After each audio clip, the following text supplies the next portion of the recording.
तो दोस्तों हम पढ़ेंगे सीबीएसई क्लास 10th का चैप्टर 1 वो भी साइंस का केमिकल रिएक्शन एंड इक्वेशन। हम इसे सुपर फास्ट करेंगे जैसे कि पेपर आने वाले हैं, हमें जैसे पता है, लेकिन आप इसको पढ़ लेंगे तो मैं गारंटी लेता हूँ ये बहुत इनफ है, बहुत ज़्यादा इनफ है। बस इसके क्वेश्चन आंसर आपको कर लेना है और मुझसे तुरंत तुरंत ये सब कुछ चीज़ें समझ लेनी है। बस ये देखो, लेकिन फिर भी मैं आपको बड़े आराम से समझाऊंगा, आप देखना, लास्ट तक बने रहना पूरा अच्छे से। ये कमेंट में जरूर बताना कैसा लगा। और milk is left at room temperature during summer. अगर हम मिल्क को खुला छोड़ देंगे, ये दिन भर रखा रहेगा तो क्या होगा? आप बताइए क्या होगा? वो फट जाएगा, सिंपल सी बात है। देखो, एन आयरन और तवा हम ह्यूमिड टेम्परेचर, ह्यूमिड नमी में रख देंगे तो क्या उसमें जंग लग जाएगी, सीधी सी बात है। ग्रेप्स क्या, अंगूर क्या है, वो फर्मेंट हो जाते हैं, अल्कोहल में कन्वर्ट हो जाते हैं। कुछ टाइम ऐसे ही रखे रहें, सड़ जाए तो वही चीज़ सड़ जाते हैं, वो फर्मेंट हो जाते हैं। एक तरह से फूड इज कुक्ड, जब खाना पक जाता है तो क्या है? केमिकल रिएक्शन ही तो है एक तरह से। ये फर्मेंट होना केमिकल रिएक्शन है, जंग लगना केमिकल रिएक्शन है, मिल्क फट जाना केमिकल रिएक्शन है, और फूड डाइजेस्ट हो रहा है इन अवर बॉडी में तो ये केमिकल रिएक्शन है। हम भी, अपन लोग ऑक्सीजन ले रहे हैं, एयर ले रहे हैं, ऑक्सीजन इनहेल कर रहे हैं तो ये क्या है? एयर इनहेल तो, और कार्बन डाइऑक्साइड एक्सहेल कर रहा है तो ये क्या चीज़ है? केमिकल रिएक्शन है। हमने यहाँ देखा कि क्या केमिकल चेंज क्या होता है, हम पिछली क्लासेस में ये पढ़ चुके हैं कि केमिकल चेंजेस क्या होते हैं। जैसे कि हैं, we have learned about physical and chemical changes of matter in our previous, हम पिछली क्लास में पढ़ चुके हैं। और क्या कहते कैसे ये आते हैं? Whenever chemical change occurs we can say that a chemical reaction has taken place. जब केमिकल चेंज होता है तो हम उसे केमिकल रिएक्शन कहते हैं, अच्छी बात है। अब हम कुछ एक्टिविटीज करते हैं जो हम इसका आंसर देते हैं। चलो, हमें एक लेनी है, एक स्प्रिट लैंप लेनी है, और बर्नर लेना है, और ये वाच ग्लास लेनी है, और मैग्नीशियम रिबन लेना है जिसको हमें पकड़ना है टोंग से। इसे पकड़ लेना है, पकड़ने कोई भी चीज़ हो पकड़ लेना उसे, लेकिन दूर रखना, आंखों से दूर रखना है पहली बात। आईज को क्या करना? दूर रखना, आईज डिस्टेंस, इसको आंखों को दूर रखना। ये वार्निंग है, एक तरह से वार्निंग समझ लो। हाँ, और इसे हम जलाना है, आग फ्लेम करना है। तो इसमें जो भी फ्लेम होगी, इसे हमें देखना वाइट डिजलिंग, एक गैस, वाइट डिजलिंग वो निकलेगी इससे, फायर निकलेगी है। और इससे क्या होगा? जैसे flame white dazzling, dazzling white flame निकलेगी है, और एक वाइट पाउडर बन जाएगा उसका, मैग्नीशियम रिबन का।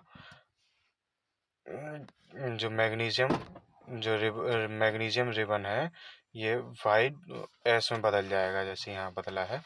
ये चीज़ है, ये चीज़ आपको देखना है। तो ये हम इस चीज़ को कहेंगे मैग्नीशियम ऑक्साइड। ये चीज़ इतनी सी छोटी एक्सरसाइज है। जैसे हम इस एक्सरसाइज में क्या है कि ये चीज़ बता रहा है, क्या चीज़ बता रहा है कि जो कैसे मैग्नीशियम रिबन एसिड में बदल गया, फिजिकल चेंज हो गया, एक तरह से ये चीज़ बता रहा है। केमिकल रिएक्शन हुआ ना तो उसका फिजिकल नेचर चेंज हो गया, ये चीज़ बता रहा है। मैग्नीशियम ऑक्साइड बन जाता है, मैग्नीशियम ऑक्साइड जैसे यहाँ लिखा है, दिखाते हैं। मैग्नीशियम ऑक्साइड जैसे ये बन गया। अब एक्सरसाइज 1.2 में जैसे ये लैब में करने वाली एक्सरसाइज है। हाँ, और जैसे और हमें जैसे मैं 1.3 समझ दो, जैसे हमें जिंक ग्रेन्यूल्स लेने हैं, और ये कॉनिकल फ्लास्क लेनी है, कॉर्क लेना है, और ये एक ग्लास ट्यूब लेना है। जैसे ही हम इसमें डाइल्यूट सल्फ्यूरिक एसिड डालेंगे तो आप देखेंगे कि इसमें जो गैस निकलेगी, आपको गैस ध्यान से उसे महसूस करना, हाथ में मतलब दूर हाथ लगाना, थोड़ा सा महसूस करना किसी भी चीज़ से, आप पेपर लगा देना कोई जो थोड़ा हिलता हुआ दिखे। तो जो गैस निकलेगी इससे वो हाइड्रोजन गैस है। तो हमने देखा चेंज इन स्टेट हुआ, चेंज इन कलर हुआ, जैसे वाइट एसेस बन गया, वाइट डिजलिंग फ्लेम बन रही थी। जो आग का कलर होगा थोड़ा थोड़ा वाइट होगा उस वाली एक्सरसाइज में, ऊपर वाली एक्सरसाइज में, इसमें तो ये चीज़ है। और evolution of gas change in temperature हुआ। अब देखेंगे केमिकल रिएक्शन। हमने जैसे हमने देखा कि मैग्नीशियम और जो था मैग्नीशियम और प्लस ऑक्सीजन हुआ तो हमें क्या बना था, मैग्नीशियम ऑक्साइड मिला था। तो हमें उसी को समझना है। जैसे ये शॉर्ट फॉर्म में हमने बता दिया था, लेकिन आप इसी को समझो कि मैंने ये कैसे लिखा। कोई तो तरीका होगा, कोई नियम होगा ये चीज़ लिखने का जो मैंने अभी लिखा। तो क्यों लिखा देखो, उसका भी एक ऐसे ही नहीं लिख देते कोई चीज़ हवा में, उसका एक नियम होता है, वो तरीके होते हैं, वो चीज़ हम इसमें जानेंगे। जैसे कि मैग्नीशियम और ऑक्सीजन, जब मैग्नीशियम का रिबन है, मैग्नीशियम जल रहा है और ऑक्सीजन की प्रेजेंस में एयर में जल रहा है, तो उससे ऑक्सीजन का रिएक्शन होता है मैग्नीशियम से, तो मैग्नीशियम ऑक्साइड बनता है। और जो चीज़ जिन दोनों के मिलने से, या जो जो चीज़ रिएक्शन कर रहे हैं आपस में, और जो भी चीज़ आपस में रिएक्शन कर रहे हैं उसे रिएक्टेंट्स बोलते हैं। और उन दोनों के रिएक्शन से जो भी नया चीज़ बनता है उसे प्रोडक्ट बोलते हैं। ये चीज़ है। और हमेशा याद रखना कि इस एरो के, जो ये एरो बना है, ये छोटा सा एरो, ये बहुत काम का है, इसे हमेशा याद रखना। इस एरो के लेफ्ट साइड पे हमेशा रिएक्टेंट्स लिखते हैं, और राइट साइड पे हमेशा प्रोडक्ट लिखते हैं। ये चीज़ क्लियर। चलो आगे बढ़ते हैं। और रिएक्शंस की जो जो रिएक्टेंट्स हैं, जैसे दो हैं, दो तीन हो रहा है, तो इन सब के बीच में प्लस लगाते हैं। ये चीज़ हमेशा ये प्लस का बताता है कि ये दो चीज़, इन दो चीज़ों के मिलने से ये रिएक्शन हुआ है। उस पूरे को लेकर हम रिएक्टेंट बोलते हैं। चलो ठीक है, इतना समझ में आ गया। नहीं आया तो मैं अपने इंस्टाग्राम की आईडी दे दूंगा, तो आप उसमें जब चाहे आपका मन हो, कभी भी हो, आधी रात में हो, कभी भी मैसेज कर देना, मैं देख लूँगा, चेकता रहता हूँ। आप लोग के लिए काम करता रहता हूँ। तो उसमें बिल्कुल पर्सनल जो भी अच्छे से हो तो वो एकदम करूँगा। जैसे मेरी आईडी है अमर है अंडरस्कोर गौतम, GAUTAM 1। ये चीज़ आप हमेशा किसी भी टाइम इंस्टाग्राम पे मैसेज कर दें, कुछ भी कर दें, मैं हमेशा ऑनलाइन रहूँगा, आपको आपके लिए हमेशा प्रेजेंट रहूँगा। ये हमेशा स्क्रीनशॉट ले लीजिए। तो केमिकल इक्वेशन में बताया कि केमिकल इक्वेशन लिखते कैसे हैं। पहली बात देखो, हम जल्दी जल्दी कर रहे हैं, जैसे मैंने बोला था आपको पेपर आ रहे हैं। तो मैग्नीशियम का लिखने का तरीका क्या है। जैसे हमने देखा केमिकल इक्वेशन रिप्रेजेंट्स ए केमिकल रिएक्शन। केमिकल इक्वेशन जो होता है केमिकल रिएक्शन को रिप्रेजेंट करता है। केमिकल इक्वेशन केमिकल रिएक्शन को रिप्रेजेंट करता है। If you recall formula of magnesium oxide, जैसे कि हम देखो मैग्नीशियम को Mg लिखते हैं, ऑक्सीजन का O2 लिखते हैं, ये तो पता होगा ना। Is there any other shorter way of representing chemical equation. Chemical equation can be made more concise useful if use chemical formula instead of words. मतलब वर्ड्स के अलावा जो हम वर्ड्स लिखते हैं उसकी जगह हम ये छोटे छोटे लिखेंगे तो ये हो जाएगा। इतना समझ गया। ये कर लिए, ये आ गया समझ में आपको। चलो देखो यहाँ पे देखो, can you compare the number of atoms of each element on the LHS RHS। यहाँ पे ये देखो, इधर LHS, ये पूरा LHS इस तरफ एरो के और इस साइड एरो के RHS। तो इसमें देखो गिनो, क्या ये एटम बराबर हैं। Mg का एक है, ऑक्सीजन के दो हैं, तो यहाँ तो तीन है, यहाँ दो है, सॉरी, यहाँ कितने हैं, दो हैं। Mg का एक, ऑक्सीजन का एक। यहाँ तीन है, ऑक्सीजन का दो प्लस मैग्नीशियम का एक, तो यहाँ तीन है। तो ये क्या है, अनबैलेंस है। इधर मास यहाँ दो है और यहाँ तीन है, तो मतलब दो तो छोटा है, कम वजन है, दो लोग खड़े हैं उनका कम वजन है, यहाँ तीन लोग खड़े हैं तो ज़्यादा वजन है। तो मास बराबर नहीं है, दोनों side mass LHS equal to RHS नहीं है। तो ये क्या है, अनबैलेंस है। तो इसी unbalance, because the mass is not same on the both side equation, तो ये हम इसे अनबैलेंस कहेंगे। इक्वेशन इज अनबैलेंस क्योंकि मास इज नॉट सेम। ऐसी chemical equation is skeletal chemical equation for reaction. जो ऐसे केमिकल इक्वेशन को हम स्केलेटल केमिकल इक्वेशन कहते हैं फॉर रिएक्शन करवाने के लिए। ये स्केलेटल, जो कोई पूछे स्केलेटल केमिकल इक्वेशन बताओ, तो इस चीज़ का एग्जांपल दे देना। जैसे एग्जाम में आ जाता है कि वन एग्जांपल ऑप्शन दिए होंगे हैं, या पूछेगा कि स्केलेटल केमिकल इक्वेशन क्या होगा, तो यही लाइन चेप देना। the equation is unbalanced because the mass is not the same on the both side of the equation. Such a chemical equation is a skeletal chemical equation. इतना आपको कर देना है for reaction, for a reaction, यही चीज़ है skeletal जो chemical equation for the burning of manganese है। ये तो एक्सरसाइज को पता है क्या है। यही चीज़ है कि स्केलेटल केमिकल इक्वेशन क्या है, ये चीज़ है जो अनबैलेंस है, मास में बराबर नहीं है, वो स्केलेटल केमिकल इक्वेशन है। ठीक, चलो आगे बढ़ते हैं। Balance chemical equation, balance chemical equation क्या चीज़ है, इसको तो वो पढ़ो। जी call the law of conservation of mass that you study in class 9th। Mass can neither be created nor destroyed in chemical reaction. That is the total mass of element present in the products of chemical reaction has to be equal to the total mass of the element present in the reactants। ये बता रहा है जैसे मास हमने देखा कि एक इधर 2 हो रहे थे, इधर 3 हो रहे थे, तो वही चीज़ बता रहा है कि मतलब कि मास जो है ना ही कम किया जा सकता है, ना ही बनाया जा सकता है, ख़त्म किया जा सकता है, ना ही बनाया जा सकता है। तो वही चीज़ मैं बता रहा हूँ कि ये कंजर्व है, मास कंजर्व होता है। तो जैसे देखो इसी इसी को हम आगे पढ़ना है, ये चीज़ आपको पता है, जैसे कि आपने 9th में पढ़ी है लॉ ऑफ कंजर्वेशन, मास सबको पता होगा, मैं अब वो चीज़ नहीं बताऊंगा यहाँ। chemical reaction has to be equal to the total mass of the element present in the reactant.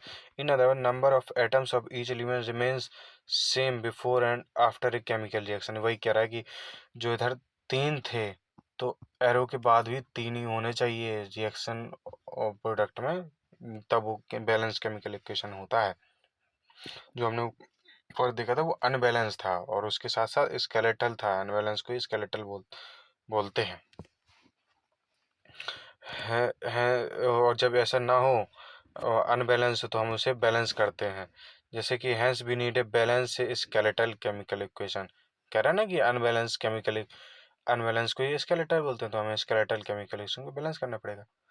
In let us इसका एग्जांपल लिखते हैं कि ये बैलेंस है कि नहीं बैलेंस है। ये देखो जिंक का 1 है, हाइड्रोजन हाइड्रोजन के 2 हैं तो 3 हो गए, सल्फर का 1 है 4 हो गए, ऑक्सीजन के 4 8 हो गए।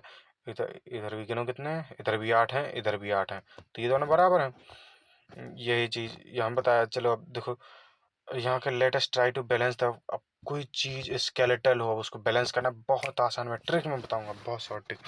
जैसे iron hydrogen oxygen, iron oxygen hydrogen, तो इसे ध्यान से देखो, एफ का 1 है इधर, हाइड्रोजन का 2 है, यहीं पे मैं समझाऊंगा पूरा, आप यहीं पे बिल्कुल थोड़ी देर के लिए बिल्कुल ध्यान से अच्छे से देख लीजिए, बस काम है खत्म है। फिर देखो मैंने जूम कर लिया ताकि मैं इसे लिखते हो जाए। एफ का इधर, अरे यार ये साइज इसका छोटा कर दूं, बिल्कुल छोटा सा, ये पा इसे पेज कर देता हूं। जैसे एफ ही इसे बैलेंस करना है, हमें पहले फोकस करना है इस पे, इस कंपाउंड पे, क्योंकि ये सबसे बड़ा कंपाउंड है, हमेशा ध्यान रखना, हमें सबसे पहले बड़े वाले कंपाउंड पे जाना है, ये भी हमेशा याद रखना। उसके बाद इसके इस कंपाउंड के अंदर किस एलिमेंट के पास सबसे ज़्यादा एटम है, तो इस पूरे कंपाउंड के अंदर इस वाले इस वाले एलिमेंट के पास सबसे ज़्यादा एटम है। सबसे ज़्यादा एटम है तो सबसे ज़्यादा मास होगा, सीधी बनी बात है। मतलब एटम है सबसे ज़्यादा, हम एटम देखना है बेसिकली, हम एटम से बैलेंस करेंगे, ठीक है। एटम को देखना, मास अभी मत समझिए, ठीक है। तो ये देखिए 4 ये एटम है,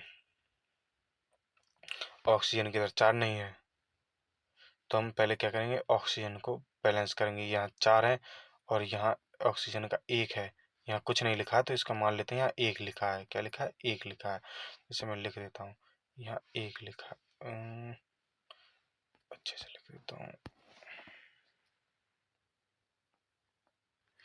1 लिखा है ऑक्सीजन का, और यहाँ 4 है, तो इस 4 को हम यहाँ लग देंगे, तो 4H2O तो ऑक्सीजन क्या कितना हो गया, 4 हो गया, क्योंकि इस 4 का सम मल्टीप्लाई करोगे तो 4 2 जा 8, तो इन दोनों का मल्टीप्लाई हुआ तो ये 8 हो जाएगा, और इसका इसका होगा तो ये 4 हो जाएगा। तो ठीक है, आराम से समझना। तो ये 8 हो गए और ये 4 हो गए, तो हाइड्रोजन यहाँ पे 8 हो गया।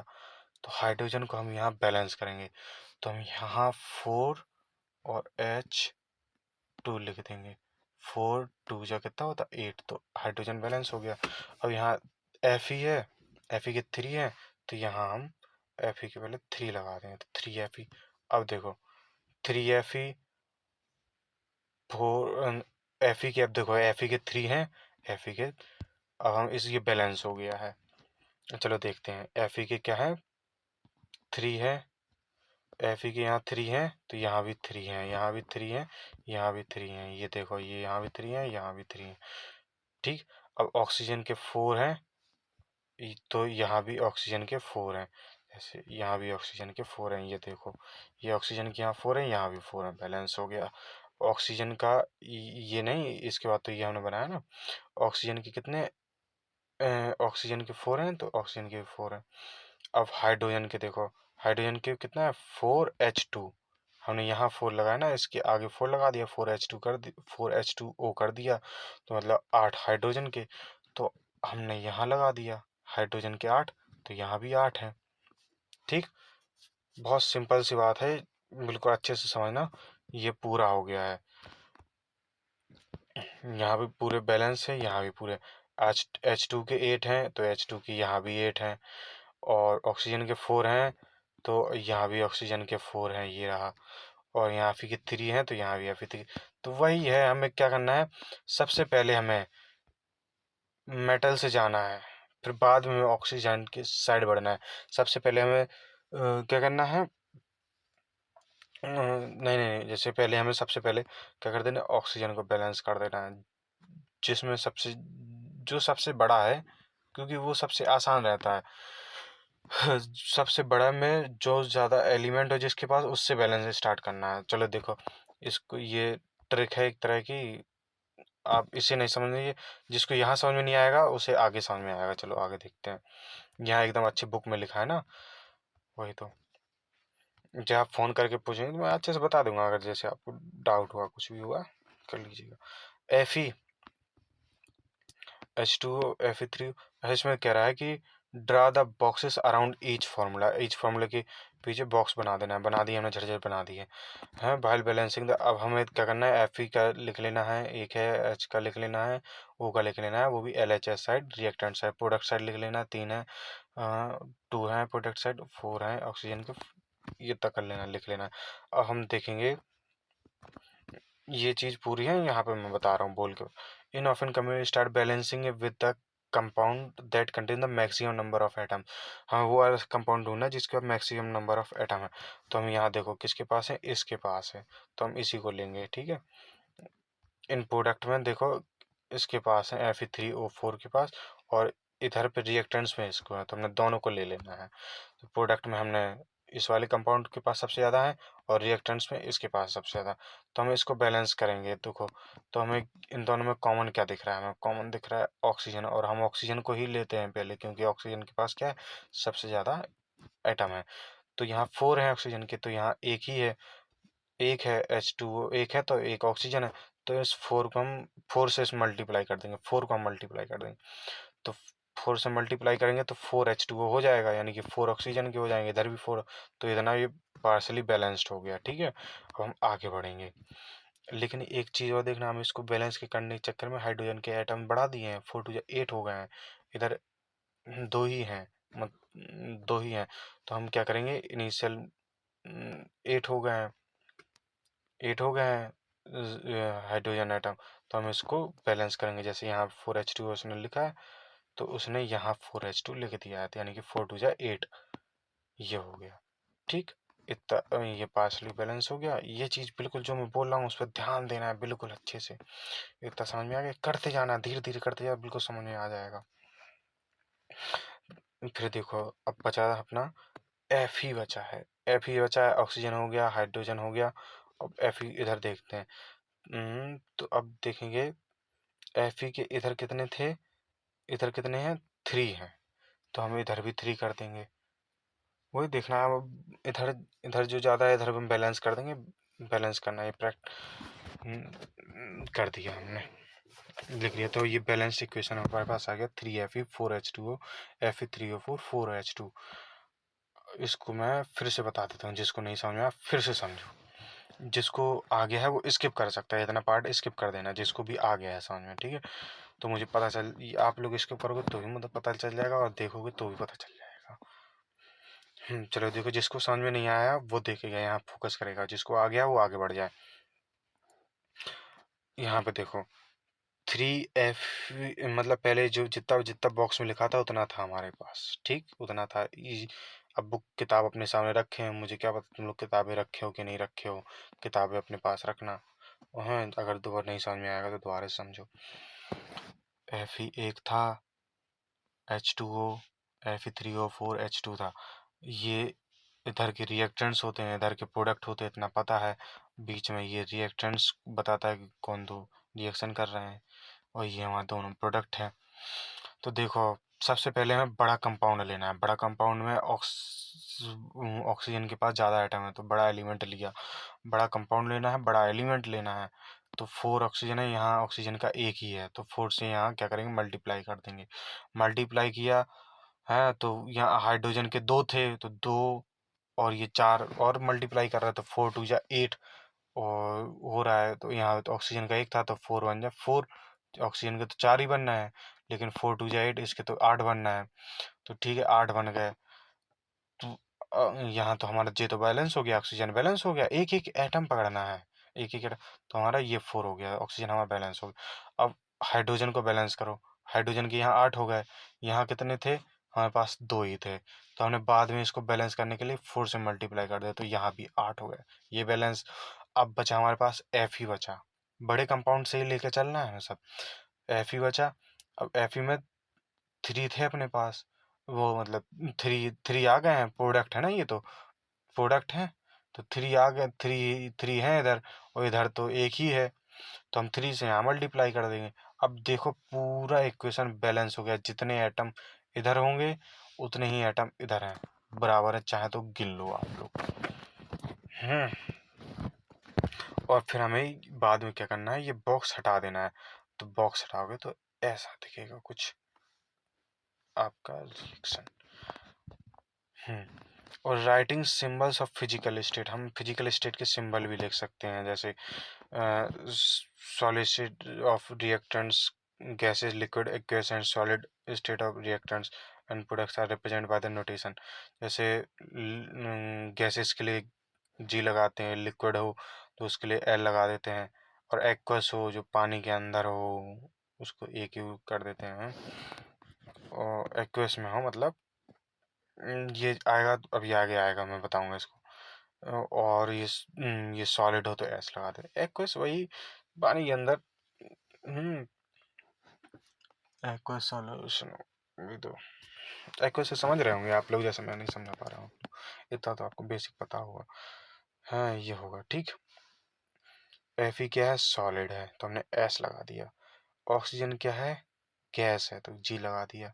और ये पूरा क्या है, Fe3O4, ये क्या है, पूरा सॉलिड है, इसलिए लगा दिया। ये क्या है, गैस है। इन दोनों की रिएक्शन से ये चीज बना है, और बाकी का था तो ये गैस के रूप में निकल गया है। ये चीज है बाबू भैया, देखिए। अब इसको बैलेंस करना है।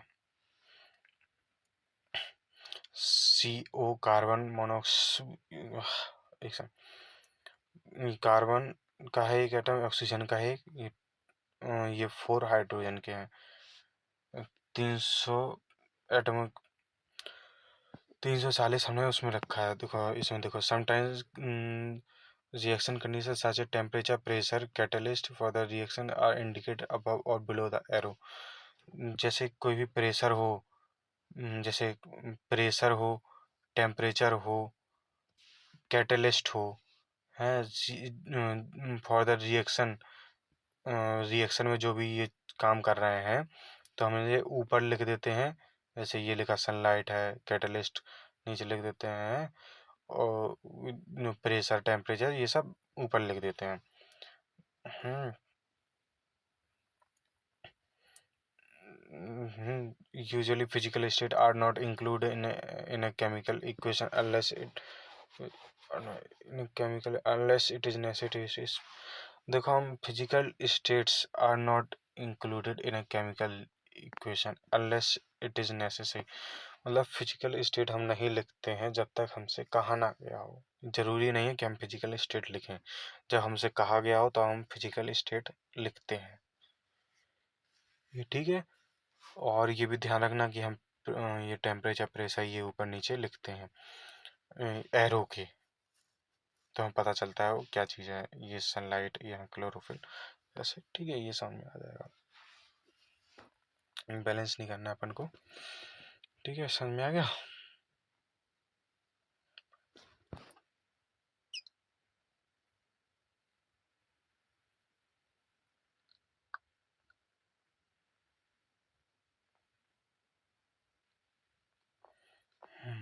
चलो, ये क्वेश्चन है, ये सारे क्वेश्चन आपको करना है अपने मन से। टाइप्स ऑफ केमिकल रिएक्शन, ये क्वेश्चन का क्या करूँ मैं। Why should magnesium ribbon be clean before burning in, ऐसा करूँ क्या मैं इन क्वेश्चन को अभी बताऊँ कि मैं बाद में बता दूँ? ये आप लोग मुझे कमेंट में बताना, अभी मैं चैप्टर पढ़ाने पे ध्यान देता हूँ। आप बता देना तो अगली बार से मैं इसके लिए स्पेसिफिक वीडियो बना दूंगा, या अगली वीडियो में मैं अगली बार से कराते जाऊंगा। अभी हम चैप्टर पढ़ने पे ध्यान देते हैं। ये तो आप लोग कर ही लोगे तुरंत तुरंत। टाइप्स ऑफ केमिकल रिएक्शन, हमें केमिकल रिएक्शन समझना है। टाइप्स केमिकल रिएक्शन कितने प्रकार के होंगे, और इसके बारे में बॉन्ड्स पढ़ेंगे बिटवीन एटम्स इन चैप्टर 3 और 4 में। कॉम्बिनेशन रिएक्शन है एक, और डिकम्पोजिशन रिएक्शन है, और बाकी बहुत सारा डिस्प्लेसमेंट है, फिर डबल डिस्प्लेसमेंट है। बस इतने में आपका चैप्टर खत्म। ऑक्सीडेशन रिडक्शन है बस।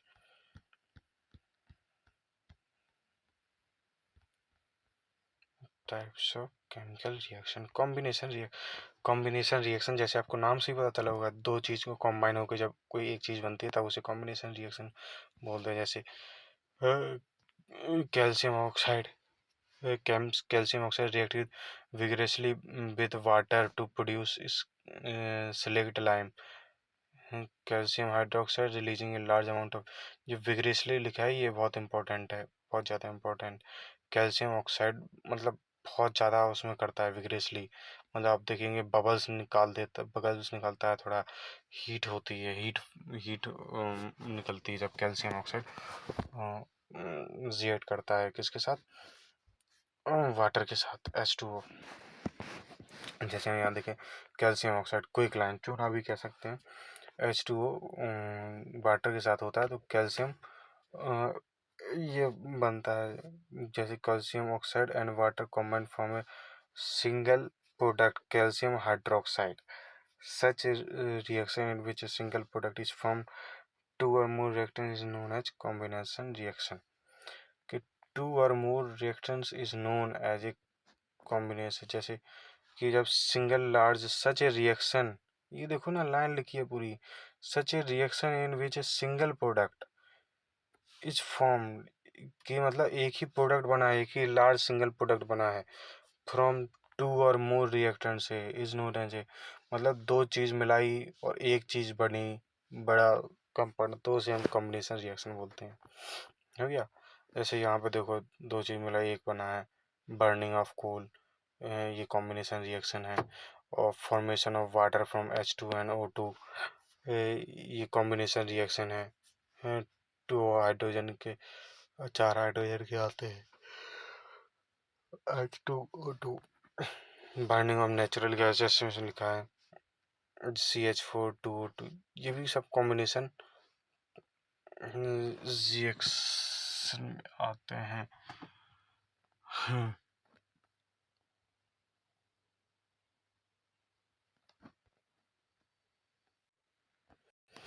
In simple language, we can say that when two or more substances uh, uh, elements or compounds combine to form a single product, the reaction are called combination reaction. मतलब कि हम आसान भाषा में देखें कि जब दो और दो से ज़्यादा सब्सटेंस और एलिमेंट और कंपाउंड साथ में आके जब सिंगल प्रोडक्ट बनाते हैं तब उसे कॉम्बिनेशन रिएक्शन कहते हैं। जैसे ये चीज़ छूट जा रही थी। ए solution of slaked lime produce by reaction 1.13 अपन देखा है। वन ये वाला बोल रहा है। हाँ, used for white washing wall, मतलब जब दीवारों पे हमें वाइट पेंट करना पोतना हो तो उसके लिए ये यूज किया जाता है। Calcium hydroxide reacts slowly with the carbon dioxide in air to form a thin layer of calcium carbonate on the walls. Calcium carbonate formed after 2 to 3 days of whitewashing gives shiny finish. जब हम जैसे चूना होता है ना, चूना लोग पोत देते हैं दीवारों पे, तो वो क्या करता है धीरे धीरे ऑक्सीजन के साथ रिएक्ट करता है, धीरे धीरे वो चूना पोत जाता है तो कैल्शियम कार्बोनेट बन जाता है। जैसे देखा होगा बहुत बबूले उठते होंगे जब आप मम्मी पापा मतलब पेरेंट्स लोग पेंटर लोग जब आते हैं तब चूना फुलाने के लिए पानी में क्या देते हैं, रात भर डला रहता है तो बहुत फूलता था। क्या ही एकदम हीट होती है, बहुत ज़्यादा हीट होती है, खौलने लगता है पानी। आप कभी देखना दूर भग जाते हैं लोग, उससे खौलने लगता है, इतना भयंकर होता है, कभी देखना। तब जब वो उसी को चूना बोलते हैं, सिलेक्ट लाइम ये चूना है। जब ये दीवारों में पुज जाता है ना तो वाइट वाशिंग वो वाइट हो जाती हैं दीवारें। और फिर जब बाद में क्या होता है धीरे धीरे 2-3 दिन के बाद 2-3 दिन के बाद 2 to 3 days white washing gives दीवारें चमकने लगती हैं, बढ़िया शाइन फिनिश आ जाती है। It is interesting to know that chemical formula for marble also calcium carbonate. और जब ये केमिकल फॉर्मूला है किसका, मार्बल का, मार्बल भी इसी फॉर्मूले से बनता है, चूने से वाले फॉर्मूले से। जैसे कैल्शियम हाइड्रोक्साइड और कार्बन डाइऑक्साइड जब मिल जाती है तो कैल्शियम कार्बोनेट बनता है और H2O लिक्विड निकल जाता है। ये आसान है। चलो, in activity observe that large amount of heat is evolve, मतलब लार्ज अमाउंट की ही एक्टिविटी 1.4 में देखा कि मतलब लार्ज अमाउंट हीट निकली जब आपने वो देखा चूना को जब पानी देखा। Makes the reaction mixture warm, मतलब कि मिक्सचर को वार्म बनाता है। Reaction in which heat is release along with the formation of products are called exothermic chemical reaction. जो एक्सोथर्मिक केमिकल रिएक्शन वो होते हैं, इसमें बताया गया है कि जो एक्सोथर्मिक केमिकल रिएक्शन है ये वो चीज़ है जब भी रिएक्टेंट से रिएक्शन करने पर जब हीट निकलती है और प्रोडक्ट भी बनता है, हीट निकलती है और प्रोडक्ट, तो उसे एक्सोथर्मिक कहते हैं। अदर एग्जाम्पल एक्सोथर्मिक रिएक्शन मतलब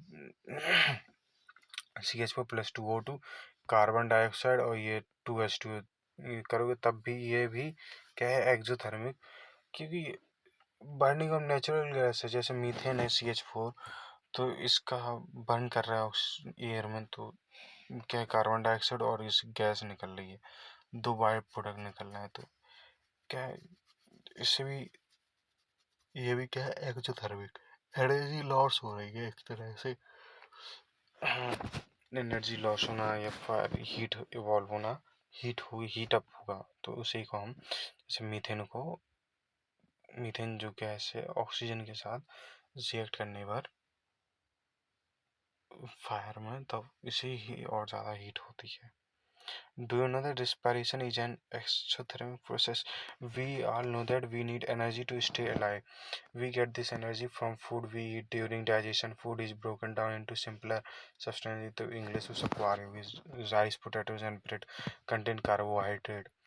These carbohydrates broken down to form glucose. This glucose combined with oxygen in cell of our body and provides energy.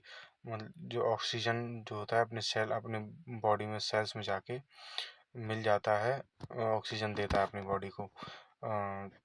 Glucose come glucose oxygen के साथ मिलके सेल्स में घुल जाता है तो और ये अपने बॉडी को एनर्जी प्रोवाइड करता है। This special name of this reaction is respiration. Is the special name of this reaction respiration, ये इसका पूरी रिएक्शन का स्पेशल नाम है respiration. The process which you will study in chapter 6 ये है C6, ये बहुत इंपॉर्टेंट है, इसे याद कर लेना, बिल्कुल भूलना ही नहीं जब तक 11th-12th ना हो जाए। बिल्कुल बहुत अच्छा फॉर्मूला है, ग्लूकोज का फॉर्मूला है ग्लूकोज। ये C6H12O6, इसको ना भूलना बिल्कुल, ये तो बिल्कुल रटा होना चाहिए, C6H12O6।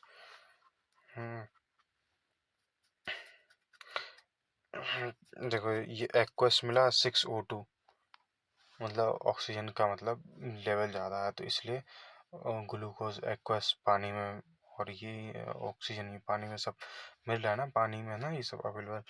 6 कार्बन डाइऑक्साइड, मतलब कार्बन डाइऑक्साइड एक्वस पानी में है, और H2O प्लस एनर्जी ये हम रिलीज कर देते हैं, रिलीज हो जाएगी, ये एनर्जी हमें मिल जाती है, समझे। बॉडी में हमें ऑक्सीजन के साथ मिलके ये हमें एनर्जी प्रोवाइड कर देता है। The decomposition of vegetable matter into compost it also example of energy मिल रही है, इसलिए एक्सोथर्मिक प्रोसेस है। इसलिए डिकम्पोजिशन ऑफ जो वेजिटेबल मैटर है into compost is also an example of exothermic reaction.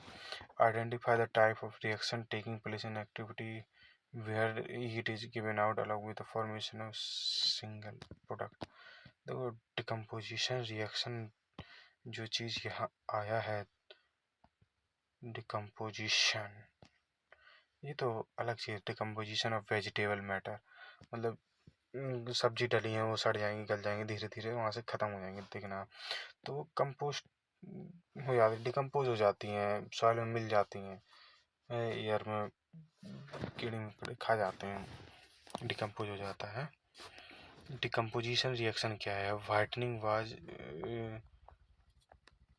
ये वो एक्सरसाइज 1.5 है, और ये 1.6 है, और ये 1.7 है, और ये 1.8। हमें तीनों एक्सरसाइज का देखना है, इसी समझ में आएगा डिकम्पोजिशन क्या है। डिकम्पोजिशन चलो हम देखते हैं, अच्छे से पढ़ना शुरू करते हैं।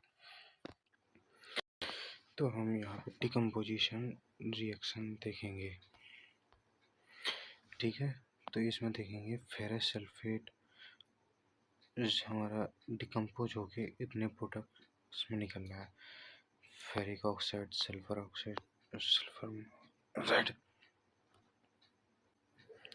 सल्फर ट्राइऑक्साइड, ठीक। Ferric oxide is a solid while SO2 and SO3 are gases।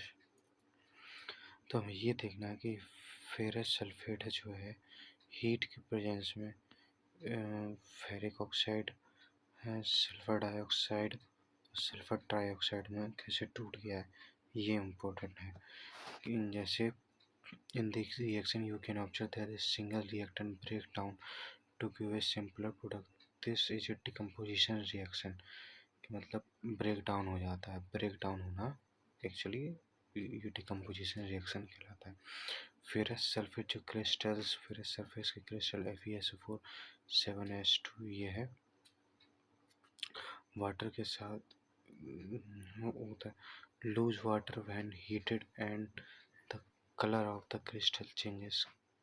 Crystals का कलर बदल जाता है, और वाटर लूज करता है जब गर्म किया जाता है, हीट दी जाती है। It decomposes to ferric oxide देता है, ये Fe2O3 देता है, और sulphur trioxide, ferric oxide is a solid. और decomposition of calcium carbonate to calcium oxide and carbon dioxide on heating. Decompose हो जाते हैं कैल्शियम कार्बोनेट और कैल्शियम ऑक्साइड और carbon dioxide on heating. Is an important decomposition reaction used in various industry. ये जैसे कुछ industries में use होने वाला डिकम्पोजिशन रिएक्शन, तो इस चीज़ को याद रखना, आपके पेपर के लिए काम आएगा। इंडस्ट्री कैल्शियम ऑक्साइड लाइम और क्विक लाइम। कैल्शियम ऑक्साइड जो होता है इस कॉल्ड लाइम, और क्विक लाइम चूना जिसे हम कहते हैं। क्विक लाइम ये तुरंत रिएक्ट करता है। It has many uses, One is in the manufacture of cement. When a decomposition reaction is carried out by heating, it is called thermal decomposition.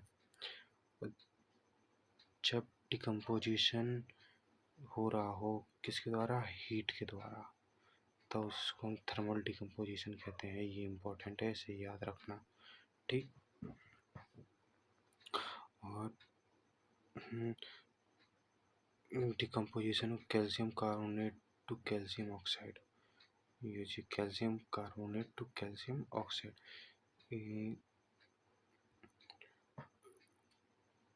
Used in various industries में use होने वाला है। जैसे कि यहाँ पे लिखा है it has to manufacture cement, one is in the manufacture. इस चीज़ को ही ध्यान रखना, ये वाला एग्जाम्पल याद रखना बिल्कुल। Another example of thermal decomposition reaction given 1.6, जैसे ये देखो लेड नाइट्रेट है, इसमें हीट किया जाता है तो ये लेड ऑक्साइड और नाइट्रोजन डाइऑक्साइड और ऑक्सीजन देता है। जब किया जाता है, हीट किया जाता है, जब भी हीट दी जाती है, फायर दी जाती है और उसके बाद डिकम्पोज होता है तो उसे हम कहते हैं थर्मल डिकम्पोजिशन कहते हैं। आगे चलेंगे।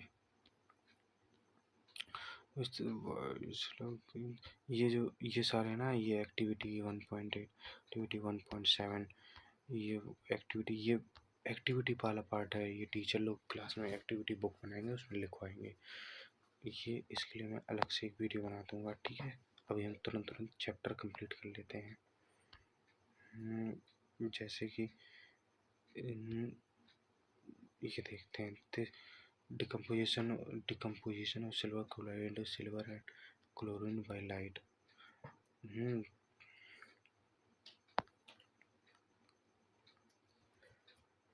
जैसे देखो सिल्वर, ये है क्या हुआ, सिल्वर क्लोराइड है। सनलाइट देंगे तो ये सिल्वर, वो सॉरी हाँ, सिल्वर एंड क्लोरीन में बदल चेंज होगा, क्लोरीन गैस में। और सिल्वर ब्रोमाइड, सनलाइट मिलेगी तो ये हो जाएगा। तो इसमें पूछता है कि सनलाइट वाले वो बताओ, तो इनको कहते हैं decomposition reaction by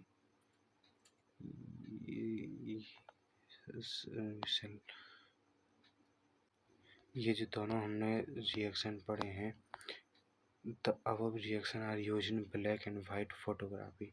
black and white photography में यूज होने वाले, इसकी बिल्कुल याद रखना। ब्लैक एंड वाइट फोटोग्राफी में कौन से यूज होते हैं, ये होता है एक सिल्वर ब्रोमाइड वाला और ये सिल्वर क्लोराइड वाला।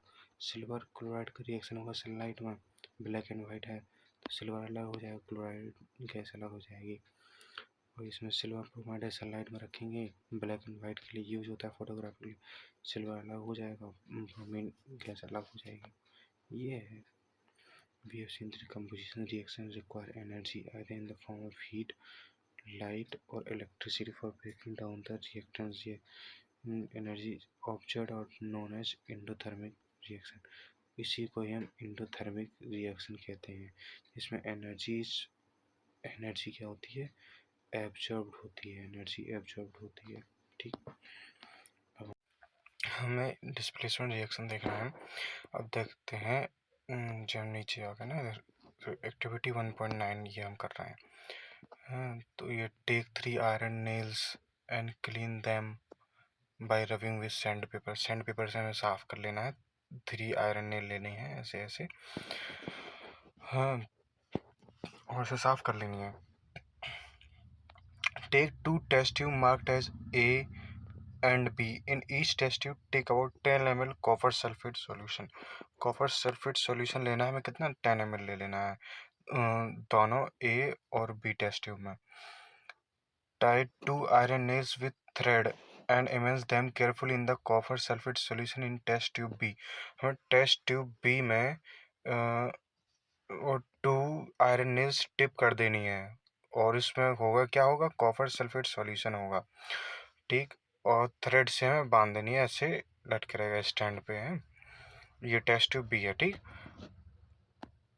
और फिर देखना careful in the copper solution 20 minutes, और ये 20 मिनट के लिए हमें ऐसे ही छोड़ देना है। ठीक, 20 मिनट तक छोड़ दिया। फिर after 20 minute take out the iron nails from the copper sulphate solution. हम आयरन नेल्स को निकाल लेंगे कॉपर सल्फेट सॉल्यूशन से। ठीक, और निकाल लिया। Compare the intensity of the blue colour of the copper sulphate in the test tube a and b. अब देखो कॉपर सल्फेट सॉल्यूशन में देखो ये अभी ज़्यादा डार्क अभी ब्लू दिख रहा है, ये इसमें ब्लू ब्लू जो कलर है उसको इंटेंसिटी कम हो गई है। तो ये रिएक्शन मिक्सचर है टेस्ट ट्यूब बी, जिसमें हमने 2 डिप करी थी, और ये हमने ऐसे ली थी एक काली। तो देखो आयरन नील इस तरह हो गया, ये ऊपर लिखा है देखो। कंपेयर द इंटेंसिटी कंपेयर कर लिया है। Also compare the colour of nails dipped in the copper sulphate solution with one kept aside. ये बाहर थी, ये अंदर थी, तो देखो ये इस पे iron taken out from the copper sulphate solution. ये कलर कितना चेंज हो गया है एक्सपेरिमेंट करने से पहले और बाद में। देखो तो यहाँ हुआ क्या है, वही रिएक्शन दिखाए। Why does the iron nail become brownish in colour and the blue colour of sulphate solution fades. यही चीज़ बता रहा कि कल वो ब्लू कलर क्यों हट गया और आयरन नेल क्यों ब्राउनिश हो गई है। देखो Fe आयरन जो नेल थी वो आयरन की थी, है कॉपर सल्फेट सॉल्यूशन में डाला था एक्वस सॉल्यूशन जो होता है एक्वस, FeSO4 आयरन सल्फेट। और ये देखो ये दोनों जब रिएक्शन करे तो आयरन सल्फेट बन गया एक्वस, जो ये कलर बना है ये आयरन सल्फेट बन गया है। ये जो कलर बना है ये आयरन सल्फेट है। आयरन सल्फेट का कलर ऐसा ही होता है। इसमें कॉपर सल्फेट का कलर था वो ज़्यादा ब्लू था, लेकिन आयरन सल्फेट का कलर है वो ब्लू ख़त्म हो गया। तो वही चीज़, और ये कॉपर उसमें जमा हो गया होगा, नीचे पड़ा होगा। In the second are has displaced और removed another element copper from copper sulphate solution. इसमें क्या हुआ है कि आयरन ने डिस्प्लेस कर दिया है और रिमूव कर दिया किस दूसरे एलिमेंट को, कॉपर को, किससे, कॉपर सल्फेट सॉल्यूशन से। This reaction is known as displacement reaction. जब कॉपर ने वो सॉरी आयरन ने कॉपर की जगह ले ली, तो इस वजह से Fe आयरन सल्फेट बन गया। तो जब कोई ये आयरन ने इसको डिस्प्लेस कर दिया, कॉपर को हटा दिया, उसकी जगह आके खुद बैठ गया। तो इसी को उसको हटा के वो खुद बैठ गया। तो ये यही चीज़ होती है क्या, डिस्प्लेसमेंट रिएक्शन, दूसरे को हटा के बैठ जाना। देखो ये कॉपर यहाँ था पहले, अब ये बाहर आ गया, तो इसी वजह से इसको डिस्प्लेसमेंट रिएक्शन कहते हैं। In this reaction iron has displaced और removed another element copper from copper sulphate solution. इस रिएक्शन में क्या हुआ है कि आयरन ने रिमूव कर दिया अनदर एलिमेंट कॉपर को कॉपर सल्फेट से। This reaction is known as displacement. Other example of displacement reaction, दूसरे रिएक्शन देखो। अभी देखो एक ही एलिमेंट का पढ़ रहे हैं अपन लोग। देखो जिंक रिएक्ट करेगा कॉपर सल्फेट से, तो कॉपर को हटा देगा तो जिंक सल्फेट बन जाएगा, तो ये कॉपर बाहर आ जाएगा। और ये लेड है, लेड और कॉपर सल्फेट से करेगा तो लेड क्लोराइड बन जाएगा, कॉपर का अलग हो जाएगा। ये चीज़ है। अभी देखेंगे कौन किसको हटाते हैं, ये अभी हम आगे चल के सीखेंगे। अभी ध्यान रखना जिसने कुछ नहीं पढ़ा उसके लिए भी ये चैप्टर बहुत आसान है। बस अभी जितना बता रहा हूँ उतना बस देखते जाओ, समझते जाओ बस। ठीक, और फिर double displacement reaction. Double displacement reaction take about, देखो ये बहुत आसान है, इसको भी समझना है। Double displacement take about 3 ml of sodium sulphate solution in test tube. हमें 3 ml सोडियम सल्फेट लेना है इन टेस्ट ट्यूब में। देखो ये हमने एक टेस्ट ट्यूब ली, इसमें सोडियम सल्फेट है, ठीक है, 3 ml वो भी। In another test tube take about 3 ml of barium chloride solution. इसमें बेरियम क्लोराइड सॉल्यूशन लेना है, test tube barium chloride solution. Mix two solution, what do you observe. अब इसमें क्या होता है हमें ये देखना है। इसमें क्या होता है, formation of barium sulphate and sodium chloride. तो कोई इसको और अच्छे से समझ, ऐसे समझ में नहीं आएगा आपको, नाम से यहाँ सिंबल से समझेंगे तो अच्छे से समझ में आएगा। You will observe that A white substance which is insoluble in water is formed. कि देखो आपने देखा होगा, जब ये ऐसा करोगे आप लैब में जाना कभी तब करना, कि that A white substance which is insoluble in water, ऐसा एक सब्सटेंस निकल के आएगा।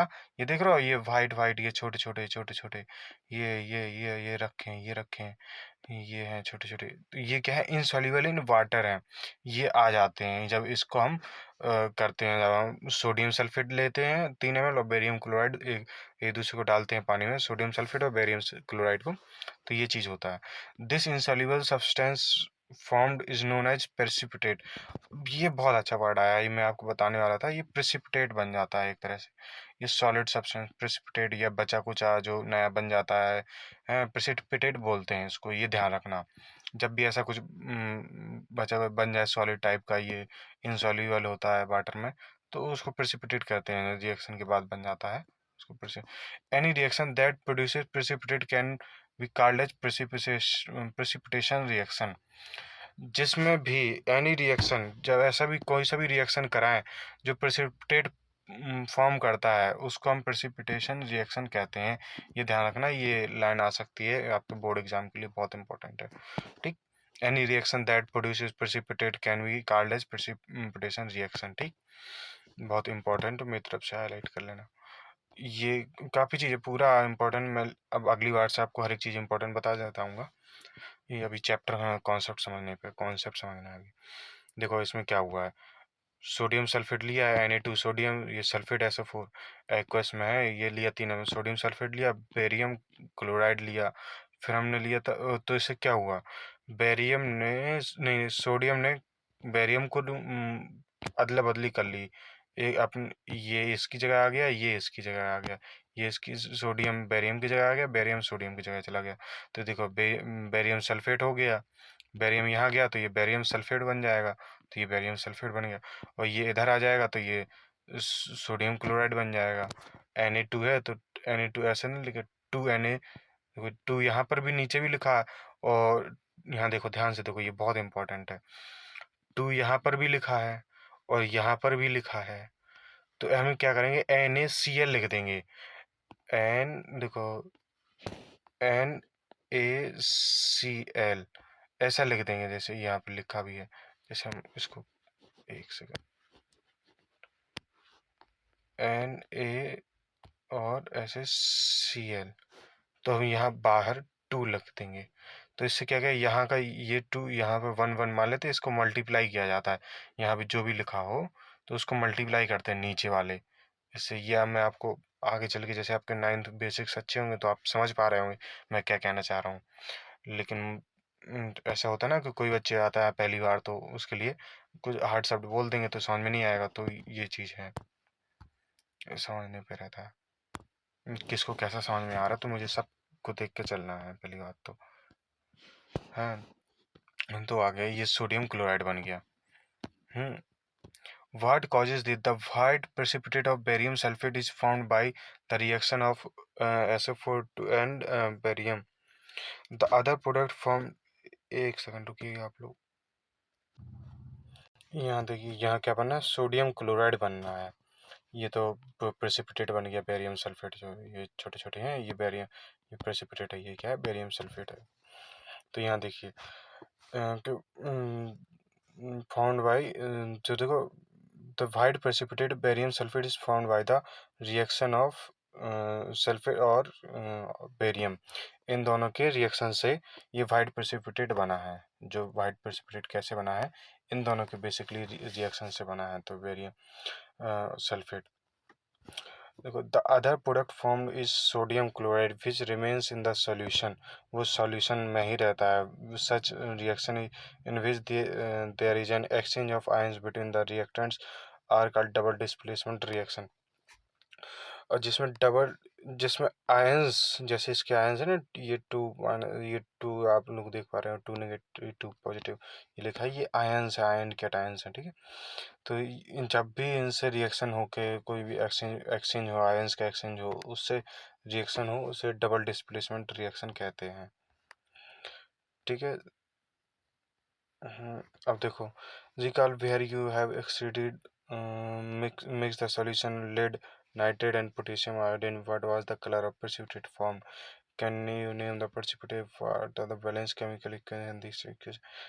ये आपको एक्टिविटी करनी है, आप ये ऊपर पढ़ा है हमने सब, उसे दोबारा से देख लीजिएगा।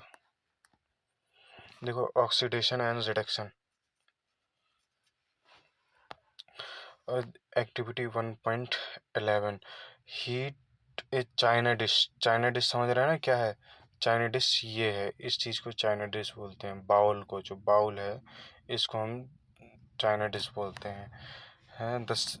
चाइना डिश कंटेनिंग 1 ग्राम और कॉपर पाउडर। कॉपर पाउडर है इसमें, 1 ग्राम कॉपर पाउडर है।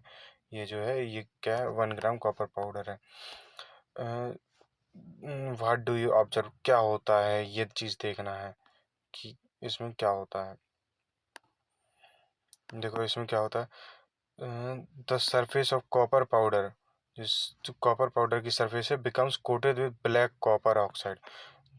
जो कॉपर की जो सल्फर है, ये देखो ब्लैक ब्लैक बन रहा होगा, ये हल्का हल्का ब्लैक, ये ब्लैक ब्लैक बन गया है। ये जो कोट हो रहा है, मतलब उसके ऊपर कवर चढ़ जाना है एक तरह से। Coated with black copper oxide. Why has this black substance form, ये ब्लैक सब्सटेंस क्यों बन गया? This is because oxygen is added to copper and copper oxide is form. क्योंकि मतलब ऑक्सीजन उस पर आ गया है, तो इस वजह से कॉपर जो है कॉपर ऑक्साइड बन गया। ऑक्सीजन आ जाता ही है तो ऑक्सीजन के साथ रिएक्शन करके कॉपर ऑक्साइड बन गया। सिंपल सी बात है।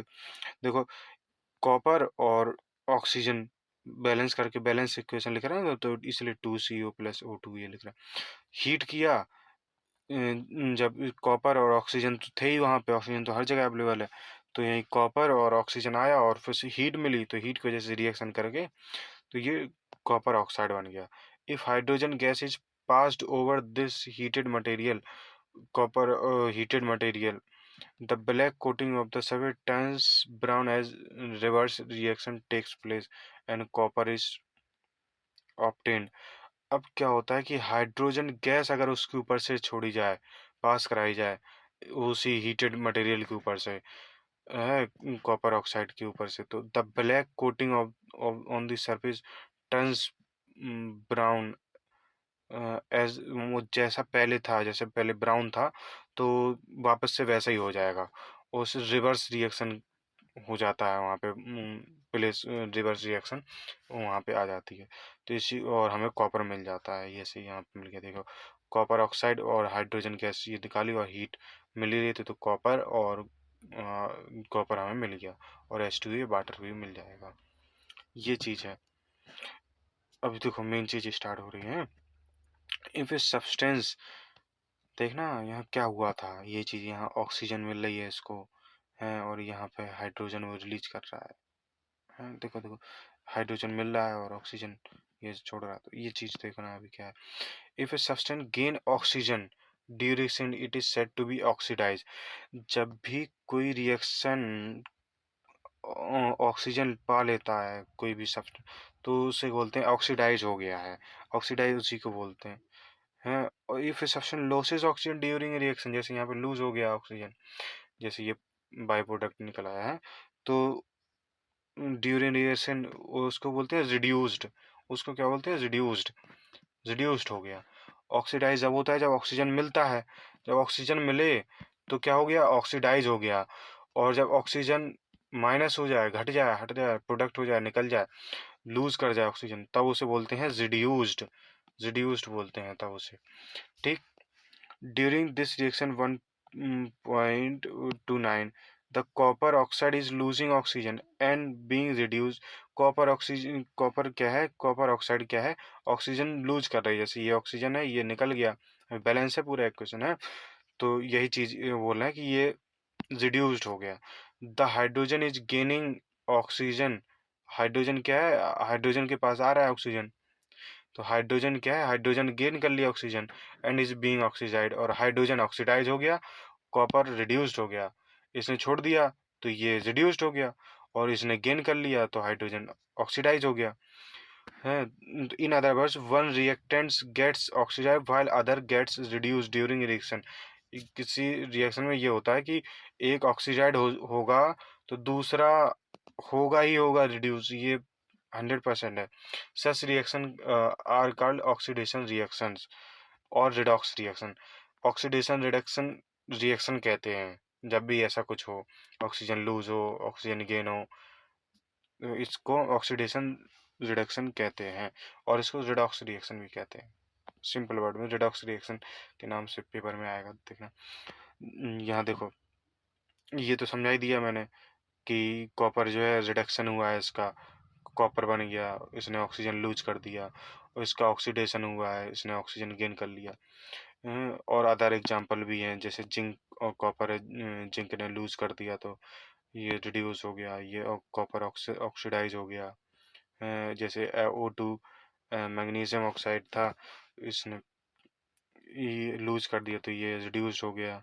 और Cl और ये HCl जो है इसके साथ आ गया, और H2O हाइड्रोजन ने क्या गेन कर लिया ऑक्सीजन, तो ये ऑक्सीडाइज हो गया। ये चीज़ है, यही चीज़ यहाँ लिखी है। For the habitual we can say that if a substance gains oxygen or loses hydrogen during reaction is called oxidized। ये देखो, ये चीज़ हमेशा याद रखना, ये लाइन बहुत इंपॉर्टेंट, बहुत बहुत बहुत important. If a substance gains oxygen और लूसेस हाइड्रोजन, मतलब कि ऑक्सीजन गेन करे और हाइड्रोजन लूज करे during reaction, it is oxidized, उसे ऑक्सीडाइज बोलते हैं।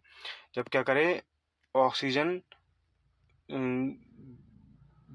गेन कर ले और हाइड्रोजन लूज कर दे तो उसे ऑक्सीडाइज बोलते हैं। ये ध्यान रखना, ये बहुत इंपॉर्टेंट है कि ऑक्सीजन गेन करे और हाइड्रोजन लूज करे, मतलब एच चला जाए और ओ आ जाए, ये ध्यान रखना, तो उसको ऑक्सीडाइज बोलते हैं। बिल्कुल ध्यान रखना, बिल्कुल अच्छे से मैं जो बोल रहा हूँ ना, बिल्कुल बहुत आराम से ध्यान रखना कि मतलब गेन्स ऑक्सीजन और लूसेस हाइड्रोजन, इसे कहते हैं ऑक्सीडाइज। इफ ए सब्सटेंस, ये ध्यान रखना ऑक्सीडाइज क्या हो गया, पता चल गया। If a substance loses oxygen, और आप इसका उल्टा, जस्ट उल्टा कर दो तो क्या कहते हैं, उसे रिड्यूस करते हैं, जस्ट उल्टा, कि मतलब ऑक्सीजन लूज करे हाइड्रोजन गेन करे तो उसे रिड्यूस्ड बोलते हैं। ये बहुत आसान है, मतलब बहुत इंपॉर्टेंट है, बहुत इंपॉर्टेंट है, ये बिल्कुल ध्यान रखना, बिल्कुल बहुत ध्यान रखना। Have you observe the effects of oxidation reactions in everyday life? आपने कभी ऑक्सीडेशन और रिडक्शन एवरीडे लाइफ में देखी है? देखो मैं दिखाता हूँ। Corrosion, you have must observe that iron articles are shiny when new. जब आयरन के जब कोई भी बर्तन लाते हैं तब नए होते हैं, तब वो बड़े चमकदार होते हैं। But get coated with reddish brown powder when left for some time, उसमें जंग लग जाती है, जंग टाइप का लग जाता है, ब्राउनिश हो जाता है उसका कलर कुछ दिनों बाद। This process is commonly known as rusting of iron, इसको हम रस्टिंग ऑफ आयरन कहते हैं। Some other metal also gets tarnish in this manner, और इसी तरह और दूसरे भी मेटल इसी तरह हो जाते हैं। Have you notice the colour of coating formed on copper and silver? क्या आपने कभी नोटिस किया कॉपर और सिल्वर में कौन सा होता है, कोट हो जाता है, कौन सा कलर कोट हो जाता है? When a metal is attacked by substance around it such as moisture, acids etcetera, it is said to be corrode, यानी कि जंग लगना बोलते हैं। And this process called corrosion, उस उसको प्रोसेस को हम कोरोजन कहते हैं, कि रस्ट जंग खा गया है। The black coating on silver, silver में black coating, and the green coating on copper are both example of corrosion. तो सिल्वर पे क्या होता है, ब्लैक कोटिंग होती है, और ग्रीन कोटिंग होती है किस पे, कॉपर पे। इस एग्जांपल है कोरोजन के। Corrosion causes damage to car bodies, corrosion car bodies को खराब कर देती है, ब्रिजेस को, लोहे के रेलिंग्स को, शिप्स को, and all actually made of metals, specially how those of iron, जिस आयरन पे ज़्यादा जंग लगती है, ज़्यादा जल्दी जंग लग जाती है। Corrosion of iron is serious problem, ये बहुत serious problem. Every year enormous amount of money is spend to replace damaged iron, मतलब बहुत ज़्यादा खर्चा होता है इसको मैनेज करने में ताकि जंग ना लगे। अब चैप्टर 3 में हम कोरोजन के बारे में ज़्यादा पढ़ेंगे, अभी अपन के इतना इम्पोर्टेंट नहीं है, अपन चलो ये कोरोजन बढ़ाया था, लेकिन समझना है क्या होता है कोरोजन। चलो अभी ये देखते हैं जेंसिडिटी क्या होता है, ये बहुत इंपॉर्टेंट है, इससे ज़रूर आएगा। हैव यू एवर टेस्टेड और smelled the fat oil containing food materials left for a long time? मतलब आपने कि ऑयल कंटेनिंग जो भी है उस फूड को कर दिया बहुत समय तक, लंबे समय तक रखा रहा, तो क्या होता है, व्हेन फैट मतलब और ऑयल आर ऑक्सीडाइज, जब उसमें ऑक्सीजन की रिएक्शन, जैसे एयर में ऑक्सीजन होती है तो रिएक्शन कर गया तो ऑक्सीडाइज हो गया, they become rancid, rancid become हो जाता है, their smell and taste change, बिल्कुल टेस्ट बदल जाता है और इसका स्मेल सब बदल जाता है। Usually substance which prevent oxidation antioxidants are, मतलब जैसे अपन लोग देखा वो पैकेट में जो खाना आता है जैसे चिप्स करते हैं तो उसमें एंटीऑक्सीडेंट्स मिले होते हैं जिसके फूड फैट और ऑयल ये मतलब ऑक्सीजन के साथ रिएक्ट करके ऐसा मतलब ख़राब ना हो। Keeping food in air tight container, तब जो मतलब पन्नी में जो आते हैं ना चिप्स वगैरह कितने टाइट होते हैं, एयर टाइट होते हैं वो, help to slow down oxidation, तो वो स्लो डाउन कर देते हैं ऑक्सीडेशन को। Do you know that chips manufacture, देखो चिप्स आ गए ना, चिप्स बता रहे, chips manufacture usually flush bags of chip with gas such as nitrogen to prevent the chips from getting. देखो जो चिप्स वाले मैन्युफैक्चर हैं, ये आपको शायद नहीं पता होगा लेकिन बता दूं कि वो क्या करते हैं अपने चिप्स के पैकेट में ये एंटीऑक्सीडेंट के रूप में जो भी गैस डाली जाती है रैंसिड होने से बचाने से, उसे हम एंटीऑक्सीडेंट बोलते हैं, ये चीज़ ध्यान रखना। तो नाइट्रोजन गैस डालते हैं तो उससे क्या हो, ऑक्सीडाइज नहीं होता है तो ख़राब नहीं होता है, तो अपने चिप्स नए मतलब बड़ी अच्छा टेस्ट हमेशा लगता है। इसी के साथ ये चैप्टर ख़त्म हो गया है, और ऐसे ही धीरे धीरे पढ़ते रहिए, मन लगाते रहिए, और अपने दोस्तों को भी चैनल बता दीजिए कि भैया अमर भैया का ये चैनल है, बहुत अच्छा पढ़ाते हैं, बिल्कुल अच्छे से समझ में नहीं आया मैंने आपको अपनी ईमेल वो बता देता हूँ, आपको कभी भी प्रॉब्लम हो किसी भी टाइम हो, मुझे इंस्टाग्राम पर मैसेज कर दीजिएगा, ये है मेरी आईडी, मैं चैनल की डिस्क्रिप्शन में भी दे दूंगा, अंडरस्कोर अमर अंडरस्कोर गौतम। आप मुझसे भी कनेक्ट भी हो जाएंगे एक तरह से, तो ये अच्छा रहेगा। और ये लास्ट में वन है, ठीक, इस पे आप मैसेज करिएगा, मैं बिल्कुल आपको रिप्लाई करूँगा। आप बिल्कुल हमेशा पढ़ते रहिए, मन लगा के रहिए, बिल्कुल प्रैक्टिस करते रहिए। धन्यवाद, फिर मिलेंगे।